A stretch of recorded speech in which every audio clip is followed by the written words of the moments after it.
Not all wounds are visible, but some change us forever, even if you never notice. Elizabeth Gilbert. Before we begin, here's a small ritual. Write in the comments one word that accurately describes your current state. Sign it, and let's get started. You were never taught how to understand men. They told you to smile more, to not be too loud, to let him lead, to be the calm in his chaos. But no one taught you how deep his own chaos actually runs. No one told you that most men walk through life disconnected from their own pain, from their body, from their truth. And so here you are, trying to love someone who disappears emotionally the second you get too close. Trying to support someone who crumbles under pressure but wears a mask of strength. Trying to be everything, soft, patient, intuitive, and still feeling like you're not enough. Let me tell you something hard. It's not your fault. You were set up to fail, not because you're broken, but because you were never given the truth. Most men have never been allowed to feel. As boys, they were taught to suppress. Crying was weak, anger was dangerous, vulnerability was shameful. So what happens? He grows up, but his emotional world doesn't. His body becomes a man, but inside, he's still that little boy who never felt safe. He builds walls instead of relationships. He hides behind work, jokes, sex, silence. Not because he's bad, but because it's the only way he knows how to survive. And here's the most painful part. You start thinking it's about you. You question your worth. You bend more, give more, shrink more, hoping he'll see you, meet you, choose you. But he can't meet you if he hasn't even met himself. This isn't a call to blame him. This is a call to see clearly, to understand the system that shaped him and how it trapped both of you. He's not free, and if you keep waiting for him to free you, you'll stay stuck in the same loop forever. What breaks this cycle isn't becoming smaller. It's seeing deeper. It's realizing that understanding men isn't about pleasing them.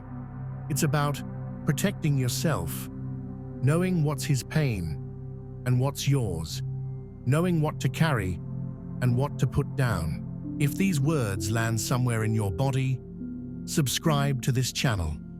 Let more women hear what was hidden from them for far too long. Most women don't realize this, but a man's silence often isn't indifference. It's fear. Not fear of you, but fear of himself. Fear of what he'll find if he looks too closely inside. A man who hasn't faced his own emotional reality will always run from connection, from honesty, from responsibility. He might stay physically, but emotionally, he checks out the moment intimacy demands truth. And if you don't know this, you'll keep blaming yourself. You'll try harder, talk softer, shrink smaller, thinking maybe then he'll open up. But you're not the problem. The problem is, you've been relating to a version of him that doesn't exist. There's something most women are never told. Men are terrified of being truly seen. Not in a physical way. They crave that. But to be seen emotionally, deeply, naked in soul, that's where the panic starts. Because from a young age, men are taught to perform, to prove, to achieve. Their value gets tied to what they do, not who they are. So when a woman looks at him and simply says, "I want to know you," he doesn't always receive that as love. He might feel exposed, unsafe, even attacked, not because you're wrong, but because he doesn't know how to exist without a mask. And then comes the role play, the charming one, the successful one, the sexual one, the aloof one. He builds identities because he's never learned how to build intimacy. You think he's being distant on purpose, but the truth is, he's afraid you'll see the parts of him he hasn't accepted himself. The insecurity, the shame, the self-doubt. He doesn't even have language for those places, and you showing up with open-hearted presence terrifies the structure he's spent his whole life defending. And here's where women lose themselves. You sense his wounds and start mothering, or you feel his distance and start proving. Either way, you abandon yourself to reach him. But every time you leave your own center to save a man, you teach your nervous system that his needs matter more than your truth. That's not love. That's programming. That's the cost of not knowing what's his and what's yours. And over time, it turns into resentment, burnout, emotional isolation. Even in relationships that look perfect from the outside, understanding men doesn't mean accepting bad behavior. It means seeing their unconscious patterns clearly so you can choose what's safe, what's real, and what's worth your energy. Some men are not ready to meet themselves, and no amount of your love will speed that up. That's not your failure. It's his timing. Your job is not to become the bridge. Your job is to become the mirror, grounded, reflective, awake.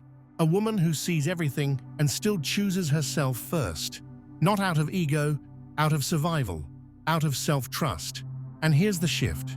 Once you stop trying to earn love from a man who can't even feel, you start remembering your own emotional intelligence. You stop begging for crumbs and start creating a life where full presence is the baseline, not the exception. Because once you see clearly, you stop negotiating with confusion. You stop carrying what was never yours to hold. And in that moment, something sacred returns. Not just power, but peace. The peace that comes when you finally understand. This isn't about fixing him. It's about no longer betraying yourself. There's a reason so many women feel emotionally starved in relationships that seem normal. You're not crazy. You're not too much. You're not needy. What you're feeling is real. The absence of presence. Most men are physically there, but emotionally absent, not because they don't care, but because they were never taught how to stay. Stay in conflict, stay in connection, stay in truth. When discomfort shows up, they escape into their heads, their phones, their work, their silence. And because society rewards their withdrawal with the label of strong, no one ever questions what's underneath. Underneath is a man who never learned to sit with shame, a man who was taught that his worth depends on performance, a man who associates love with pressure, control, or pain. When he feels a woman's emotional depth, his nervous system doesn't relax, it alarms. He might interpret her openness as threat, her emotions as chaos, her needs as demands, not because she's wrong, but because they touch the parts of him he's tried to bury. And so, he shuts down. He criticizes. He distances, not from cruelty, but from fear. Fear of being inadequate. Fear of losing control. Fear of not being able to provide the connection he doesn't even have with himself. Women internalize this. You start thinking, maybe if I soften more, maybe if I don't bring this up, maybe if I wait a little longer. But the waiting becomes a way of abandoning yourself. You stop expressing your needs. You silence your truth. You call it patience, but it's actually self-betrayal. And the cost is enormous, because every time you shrink your voice to protect his comfort, you teach your body that love requires silence. That connection means disappearing, and slowly you begin to disappear from your own life. Here's what most don't tell you. The masculine doesn't fear love. It fears the exposure love brings. That's why sex can be easy for some men, but emotional nakedness feels unbearable. He'll touch your body without hesitation, but when you ask him to sit in his heart, he fumbles, freezes, pulls back. not because he doesn't want to connect, but because connection feels foreign, because nobody taught him how to open without losing power, because vulnerability to him still feels like weakness, not strength. And here's the paradox. The more emotionally intelligent a woman is, the more difficult it becomes to relate to men who haven't done the inner work. Because she sees the game, she hears the unspoken, she feels the fracture, and it's exhausting to keep shrinking your soul just to maintain closeness with someone who doesn't even know how to be close. You try to meet him where he is, but you end up leaving where you are. That's not compromise, that's self-abandonment dressed as loyalty. There's no power in waiting for a man to become available emotionally. The power is in becoming unavailable to emotional starvation. It's in recognizing the patterns early, the deflection, the avoidance, the jokes that replace real answers. It's in choosing not to chase potential, but to honor what's actually present. Because the truth is, some men are still boys in grown bodies, hoping you'll mother them, hoping you'll carry the emotional weight they've never faced. But you're not here to raise a man, you're here to meet one. Understanding this doesn't make you bitter, it makes you wise. You stop investing in fantasy and start relating to reality. You stop asking, how do I get him to open up? And start asking, why am I staying closed to my own truth? You stop bending to be loved and start standing to be respected. And slowly, everything changes. Not because he changed, but because you did. You stopped begging to be chosen and remembered that you were never unworthy to begin with. Most men don't lie with words. They lie with absence. They say, I'm here, while checking out. They say, I love you, while withholding their truth. They say, I'm listening, while building walls in their mind. And unless a woman is deeply rooted in her own emotional awareness, she starts doubting herself instead of the dynamic. She feels the disconnect, but rationalizes it. She senses the lack of depth, but tries to fix it by being more available, more giving, more forgiving. And before she even realizes it, she's carrying both sides of the relationship, the emotion, the connection, the communication, while he just shows up, coasting on her emotional labor. You've been told that understanding men means learning to speak their language, to meet them where they are, to not overwhelm them. But what if that's exactly how you lose yourself? What if trying to understand becomes a disguise for tolerating emotional neglect? There's a difference between compassion and self-abandonment. A woman who constantly minimizes her needs to preserve peace isn't peaceful, she's exhausted. And behind that exhaustion is often a deep loneliness, because no matter how much you do, say give, you still feel like you're emotionally starving, not because you're asking for too much, but because he's offering too little. When a man has not faced his own emotional patterns, he cannot hold space for yours. He might perform empathy, mimic presence, repeat things he read in some relationship book. But your body always knows. It knows when someone is with you and when someone is performing with you. The nervous system doesn't lie. And that's why you still feel tense even when everything looks fine. That's why you still cry alone even when he says, we're good. Because you don't need words, you need resonance. You don't need promises, you need presence. And that is something no technique can fake. What most women are never told is this: men don't avoid feelings because they're cold. They avoid feelings because they were conditioned to survive without them. They were taught to succeed, not to feel, to conquer, not to connect. So when you show up with depth, openness, vulnerability, it shakes something in them. Not because you're too intense, but because they've never been taught how to stay in the fire without running. You represent what he's buried: softness, feeling, truth. And unless he's ready to face himself, he will reject you to protect the identity he's constructed. Not because you're wrong, but because he's not ready. That's why loving a man who hasn't done the inner work feels like being in constant negotiation. You explain basic emotional needs. You justify your intuition. You translate your heart into palatable words. You wait, you hold, you pray, and still, nothing really shifts. Because transformation doesn't come through your patience. It comes through his willingness. And no amount of emotional intelligence on your part can replace emotional courage on his. You can't do his work for him.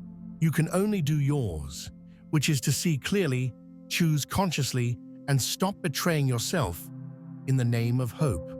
The real power begins when you stop trying to earn what should be given freely. When you stop romanticizing potential and start honoring patterns. When you stop fixing and start witnessing. When you stop shrinking to fit his capacity and start expanding into your own.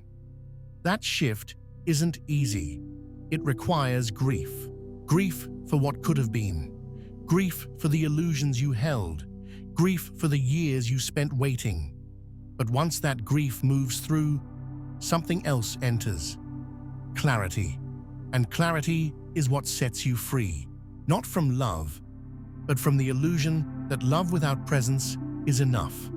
The truth is, choosing a man isn't about checking boxes. It's about reading energy. It's about seeing patterns before they become problems.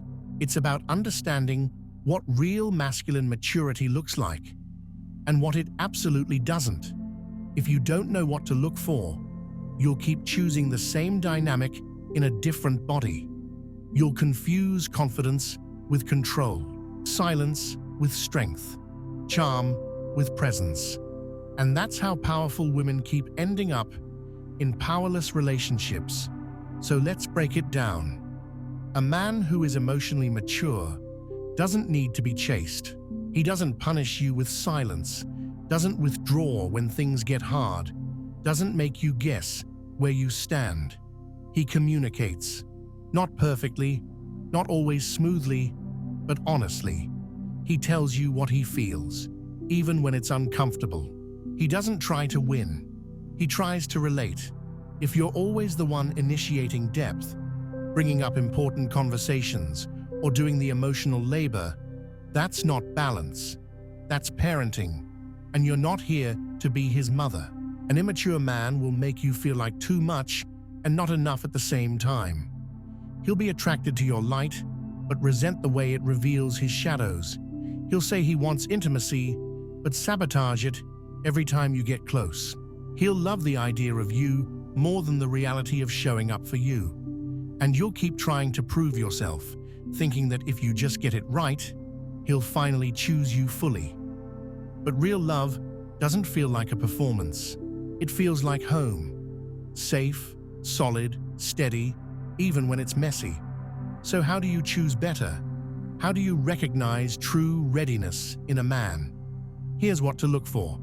Not promises, but consistency. Not charm, but clarity. Not intensity, but intention. Watch how he handles no. Watch how he responds to your boundaries. Watch what he does when he doesn't get what he wants. Immature men punish. Mature men pause, process, and respond. And that difference right there, that's everything. Now let's talk tools. Because this isn't just about seeing others. It's about seeing yourself first. If you don't know what your nervous system is attracted to, you'll keep confusing chemistry with chaos. You'll say, "We had such a strong connection," when what you really mean is, "His wounds activated mine." The body remembers what's familiar, not what's healthy. And until you rewire that pattern, you'll stay stuck in emotional loops that feel like love, but are really just unhealed trauma dancing in circles. So here's a simple practice you can start today. Emotional inventory. Sit down, breathe, and write, what does love feel like in my body? Not what you were told it should feel like, but what it actually feels like. Is it calm, or is it anxious? Is it grounded, or is it a rush followed by uncertainty? Most women realize they've associated love with tension because that's what they experienced early on. But love is not adrenaline. Love is nervous system regulation. It's peace, not performance. Second tool, the mirror test. Every time you feel pulled towards someone, ask yourself, do I like who I become around him? Not how much you like him, not how attractive he is, but who you are in his presence. Do you feel safe to speak, safe to rest, safe to be messy, or do you shrink, adapt, self-edit, overthink? Your body knows before your mind catches up. Learn to listen to it. Third tool, stop negotiating with red flags. When you see inconsistent communication, emotional unavailability, defensiveness, blame shifting, or lack of accountability, that's not a challenge. That's a choice. You're either choosing to believe his potential or choosing to believe your reality. One leads to healing. The other leads to heartbreak. Love isn't about fixing someone. It's about choosing someone who's already choosing growth. And here's the last piece. Be willing to walk away, even from someone you love, if your peace is costing too much. That is the ultimate power move. Not because you're cold, not because you've given up, but because you finally remembered that your life, your joy, your clarity are not negotiable. A man who is ready will not make you abandon yourself to be with him. He will meet you where you are, not drag you where he refuses to go. He won't just love your light, he'll honor your depth.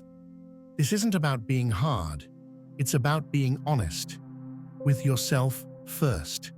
Because the moment you stop betraying your own knowing, your entire reality shifts. You stop hoping, you start choosing, you stop chasing, you start attracting. And from that place, you build not a fantasy, but a foundation. If you saw yourself in these words, write in the comments, I accept my shadow. Let's create a space for women who are done playing roles and ready to live in truth. Women who aren't afraid to see clearly and be seen completely. Because this is where it begins.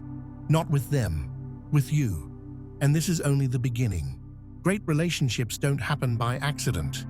They're built through emotional responsibility, self-awareness, and the courage to speak hard truths with soft hearts. If you want to take your relationship to a higher level, start with this. Regulate before you communicate. Don't speak from triggered energy. Speak from grounded clarity. When both people learn to pause before reacting, the dynamic shifts from blame to connection. Another powerful practice, weekly check-ins. Sit down, uninterrupted, and ask each other, what's working?